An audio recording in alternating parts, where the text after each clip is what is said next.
తప్పుదారిన పెట్టే పరిస్థితే కదా, వాళ్ళు ఓట్లు దండుకునే అవసరానికి వీళ్ళు నోటిఫికేషన్ తీసుకొస్తారని చెప్పి మరి హైకోర్టుకి సుప్రీంకోర్టుకి వెళ్ళి ఆ మెగా డిఎస్సి నోటిఫికేషన్ కూడా రద్దు చేసేలాగా వాళ్ళు టీడీపీ కార్యక్రమం చేయడం జరిగింది. అయితే అధికారంలోకి రాగానే మేము మెగా డిఎస్సి సుమారు 25,000 ఉద్యోగులు తెస్తామని చెప్పి మోసం చేసినటువంటి ఈ యొక్క కూటమి ప్రభుత్వం ఈ 16,347 ఉద్యోగాలు ఏవైతే తీశారో ఇది కూడా దగా డిఎస్సి ఒక పెద్ద మెగా స్కామ్ జరిగిందనేది మనకు అర్థమవుతోంది. ఎందుకంటే ఎవరైతే ఎస్సీఆర్టీలో పనిచేస్తున్నటువంటి ఒక వ్యక్తి నవీన్ అనే వ్యక్తిని, ఆ వ్యక్తి కంప్యూటర్ ఆపరేటర్ గా ఎస్సీఆర్టీలో పనిచేస్తున్నాడు, అవుట్ సోర్సింగ్ లో పనిచేస్తూ ఉన్నాడు. ఆ వ్యక్తికి ఏదైతే ఈ టెట్ పేపర్స్ అలాగే డిఎస్సి ఎగ్జామ్ పేపర్స్ రెండు కూడా అప్లోడ్ చేయడానికి ఆయనకి ఇస్తే ఆయన మరి ఈరోజు చూస్తే ఏదైతే తను రాసినటువంటి తను కూడా ఈ TET exam mega DSC exam కూడా రాశాడు. రెండు కూడా సోషల్ లాంగ్వేజ్ లో కృష్ణా జిల్లాకి నంబర్ 1 స్థానంలో ఆయన నిలబడ్డాడు, నంబర్ 1 ర్యాంక్ లో నిలబడ్డాడు. అలాగే తెలుగు లాంగ్వేజ్ లో 6వ ర్యాంక్ వచ్చింది. టోటల్ గా ఆ స్టేట్ ర్యాంక్ లో ఆయన కూడా మరి ర్యాంక్ రావడం జరిగింది. మరి ఆ వ్యక్తికి ఉద్యోగం ఇచ్చినట్టుగా ఇచ్చి మళ్ళీ తొలగించారు. ఏదైతే ఈ పేపర్ లీకేజ్ అయిందని కారణంతో ఏదైతే ఈ ఎస్ఐఆర్టీలో పనిచేస్తున్న నవీన్ అనే వ్యక్తి పేపర్ లీకేజ్ చేశాడని తను కూడా ఆ పేపర్ లో ఆ ఏదైతే అప్లోడ్ చేసే కార్యక్రమంలో తను ఉన్నాడు కాబట్టి తనకి పేపర్ ముందుగానే తెలిసిపోయింది కాబట్టి ఆ ర్యాంక్ తనకు వచ్చింది కాబట్టి ఆ వ్యక్తికి ఉద్యోగం ఇవ్వకుండా మళ్ళీ వీళ్ళు ఏం చేశారంటే ఈ కూటమి ప్రభుత్వం తన ఐడిని బ్లాక్ చేశారు. ఐడిని బ్లాక్ చేస్తే తను మళ్ళీ హైకోర్టుకి వెళ్ళి సార్ నాకు ఇలా ఉద్యోగం వస్తుంది, నాకు ఉద్యోగం రాకుండా ఆ కూటమి ప్రభుత్వం నన్ను అడ్డుకుందని చెప్పి ఆయన హైకోర్టుకి వెళ్తే ఈ రోజున లేనిపోయినటువంటి వ్యవహారాలను మాట్లాడుతుంది కూటమి ప్రభుత్వం. నిజంగానే ఈ మెగా డిఎస్సి టెస్ట్ పేపర్స్ కానీ మీరు లీకేజ్ చేయకపోతే ఎందుకు మీరు ఆ వ్యక్తిని ఉద్యోగం నుంచి ఎందుకు తీసేశారు? ఏదైతే టెట్ ఈ మెగా డిఎస్సి ఎగ్జామ్ నిర్వహించినటువంటి డైరెక్టర్ ని కన్వీనర్ ని ఎందుకు విధుల నుంచి మీరు తొలగించారు? టెట్ ఎగ్జామ్ చేసిన వ్యక్తి ఒకలే, మెగా డిఎస్సి ఎగ్జామ్ నిర్వహించిన వ్యక్తి ఒకలే, అంటే 2 ఎగ్జామ్స్ కూడా నిర్వహించడానికి ఒకే వ్యక్తికి మీరు ఎందుకు బాధ్యతలు చెప్పారు? ఎందుకు ఆ వ్యక్తిని ఈ రోజున ఉద్యోగం నుంచి తీసి పక్కన పెట్టారు అన్నది సమాధానం చెప్పు. స్పోర్ట్స్ కోటాలో మనం చూస్తే ఆడియోలు రిలీజ్ అయినాయి, అలాగే మీడియాలో కూడా బయటకు వచ్చినాయి. ఒక్కొక్క ఉద్యోగాన్ని 15 నుంచి 20 లక్షలకి సంతలో ఎలాగైతే మనం బర్రెలు గొర్రెలు మేక ఏ రకంగా అయితే కొంటాం అలాగా బేరసారాలు పెట్టారు.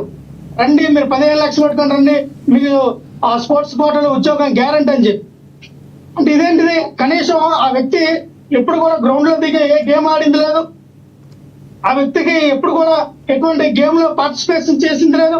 కానీ ఫేక్ సర్టిఫికేట్లు తీసుకొచ్చి ఈ రోజున కోపల్లలుగా మరి స్పోర్ట్స్ కోటాలో ఉద్యోగాలు వేయడం జరిగింది. ఎక్కడో ఎంతవరకు కాదండి, విజయనగరం జిల్లా. ఆ విజయనగరం జిల్లాలో వెయిట్ లిఫ్టింగ్ చేసినటువంటి ఒక క్రీడాకారిణి ఆవిడ 1992లో పుట్టి 93 డేట్ ఆఫ్ బర్త్ చూపించింది, 92 డేట్ ఆఫ్ బర్త్ చూపించింది. ఆవిడ గతంలో సేమ్ ఇలాగే పోస్టల్ డిపార్ట్మెంట్ లో పోస్టల్ శాఖలో ఆవిడ ఉద్యోగం చేస్తే ఆవిడ డేట్ ఆఫ్ బర్త్ మీద ఆ అనుమానం వచ్చిన ఒక వ్యక్తి ఆర్టీఐ యాక్ట్ చేసి ఆ సంవత్సరం అంతా పొందిన తర్వాత అది డిఎస్ దగ్గరికి సమర్పిస్తే ఆవిడ్ని ఆ పోస్టల్ డిపార్ట్మెంట్ నుంచి తీసేశారు. మరి ఆ అమ్మాయి 1992, 93 కూడా 2 డేట్ ఆఫ్ బర్త్ మీద కూడా పాస్పోర్ట్ తయారు చేస్తుంది. ఈ రోజున ఆ వ్యక్తికి డిఎస్సిలో టీచర్ పోస్ట్ ఇవ్వడం జరిగింది. అంటే గతంలో నిర్వాహకనే పోస్టల్ డిపార్ట్మెంట్ నిర్వాహకనే తప్పని అన్నప్పుడు ఈ రోజున మెగా డిఎస్సిలో ఎలాగా ఆవిడకి మీరు కోర్సు కోటలో ఉద్యోగం ఇచ్చారు? దీనిపై సమాధానం చెప్పండి అంటే సమాధానం చెప్పు. క్రిస్టల్ క్లియర్ ఆధారాలు ఉన్నాయి కదా. ఎవరైతే నష్టపోయారో వాళ్ళందరూ కూడా ఈ రోజున కోర్టుకు వెళ్ళారు, హైకోర్టుకు వెళ్ళారు, సుప్రీం కోర్టుకు వెళ్ళారు. వాళ్ళ దగ్గర ఉన్నటువంటి ఆధారాలను కూడా పెట్టడం జరిగింది. మా అధినాయకుడు వైఎస్ జగన్మోహన్ రెడ్డి గారు 10 ప్రశ్నలు అడిగారు, సూటి ప్రశ్నలు. దేనికి సమాధానం చెప్పలేము. నిజంగా అవతవకలు జరగకపోతే, అవినీతి జరగకపోతే, అక్రమాలు జరగకపోతే, మీరు ఈ డిఎస్సి పోస్టులు అమ్మకపోతే, పారదర్శకంగా జరిగితే ఎందుకు మీరు సమాధానం చెప్పలేకపోతూ ఉన్నారు? ఎందుకు నారా లోకేష్ ఈ రోజున వేరే రాష్ట్రాలు వేరే దేశాలు వెళ్ళిపోవడానికి ఎందుకు ఆయన ప్రయాణం అవుతూ ఉన్నాడు?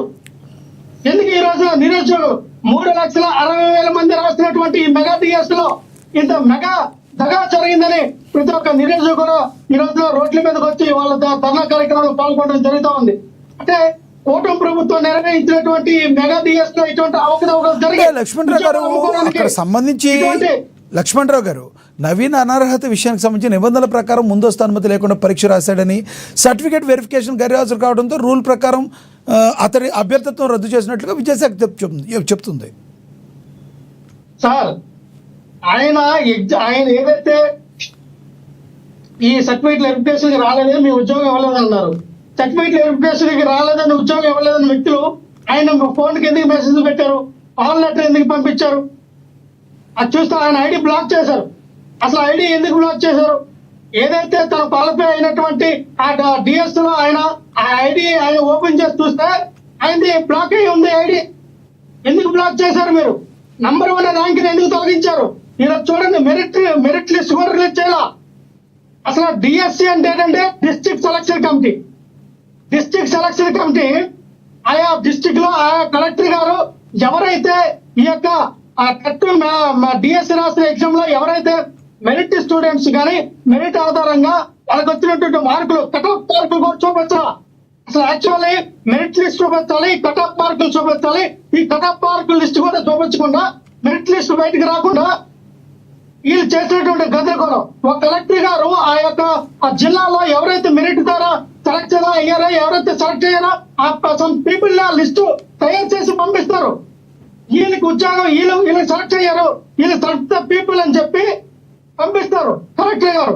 కానీ ఈ రోజున ఈ డిస్ట్రిక్ట్ సెలక్షన్ కమిటీ ఏమైంది?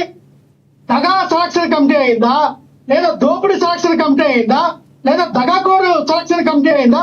ఈ కూటమి ప్రభుత్వం డిఎస్సికి మారు పేరుగా ఇంకో పేరు ఏమైనా పెట్టారో అర్థం కావట్లా.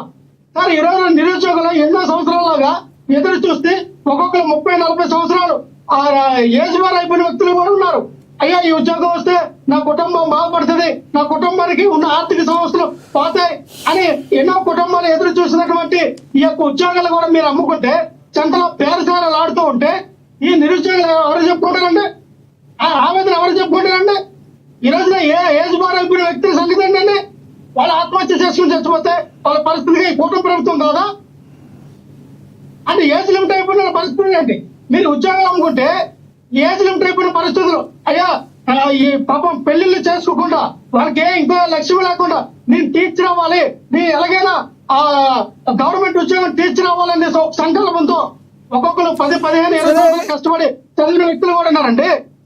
లక్ష్మణరావు వ్యక్తులు కూడా ఈ రోజున గతంలో మీరు లక్ష్మణరావు గారు ఇంత ఆక్రందన ఆవేశన ఉంది. గతంలో 5 ఏళ్లలో మీరు ఎందుకు చేయలేకపోయారు అంటే ఎలక్షన్స్ ముందు వరకు కూడా ఎందుకు చేయలేకపోయారని అడిగే వాళ్ళకి మీరు ఏం సమాధానం చెప్తారు? మంచి ప్రశ్న అడిగారు. కరోనా గురించి చెప్తారు. మా హయాంలో 1992లో ఇచ్చిన నోటిఫికేషన్ కూడా మేము ఉద్యోగులు ఇచ్చాం. 2004లో ఇచ్చిన నోటిఫికేషన్ మేము ఉద్యోగులు ఇచ్చాం.